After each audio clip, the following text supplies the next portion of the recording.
Hello. Now then, outside hip for torque, extra torque. What the hell am I going on about now? It's non-stop, isn't it? Here we go. Let me explain a couple of things. Most times people teach things like rotate about a central axis around the body. So you punch in here, here, here, here, and it's a fairly central rotation. Nothing wrong with it. It works, of course it does. Nothing wrong with it.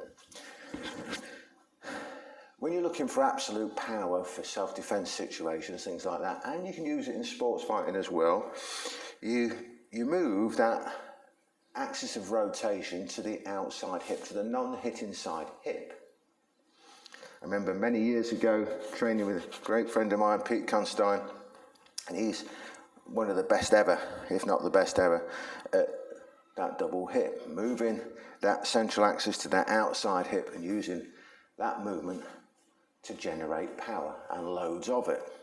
Normally quite a lot more, double, treble what most people throw, especially martial arts. So there's that, and that works a treat. Now on the waveforms side of things that we teach, we talk about move that axis a million miles over there.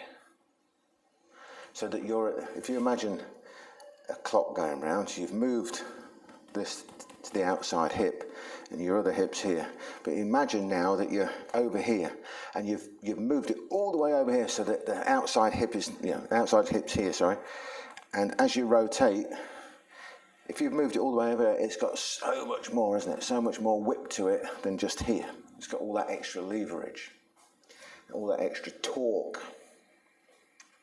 Imagine a torque wrench. The longer and bigger the torque wrench, the more torque it's got when you pull on it, hasn't it?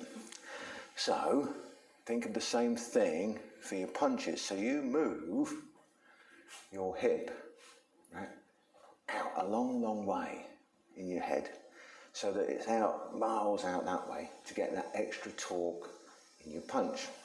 Let me try and explain it a bit better for you. Think back to Mike Tyson and the way he used to throw his body shot and then that uppercut.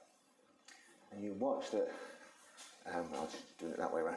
If you watch left hand first, front hand here, his outside hip would come out here. I'll exaggerate to make a point. Be here and it would come out. Watch this hip come out, bam.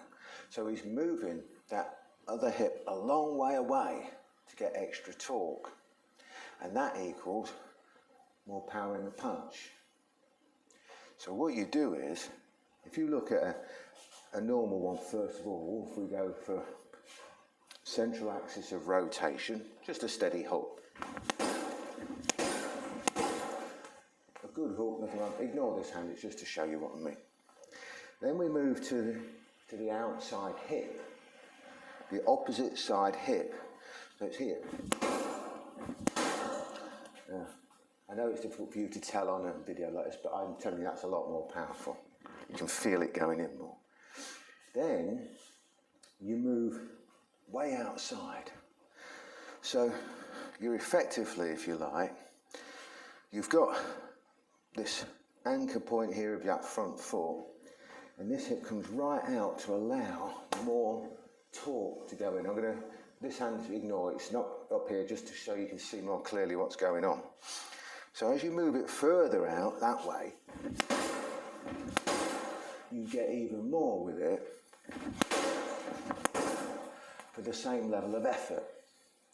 I know it's difficult to tell on video, but the last one, honestly, is quite a bit more powerful than the first one. And the second one was more powerful than the first one as well.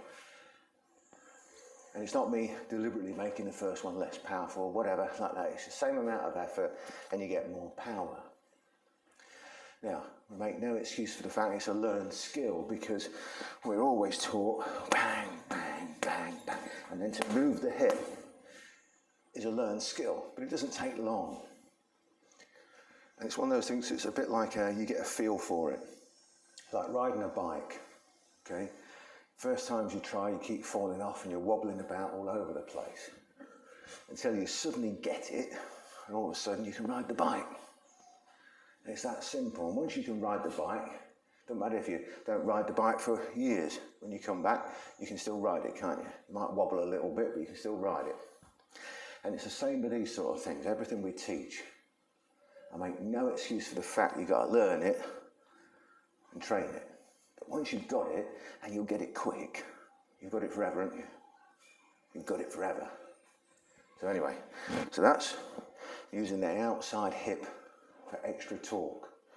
And you can mix that up with everything else, posting, everything else, to keep doing multiple shots, and away you go. Anyway, see you later.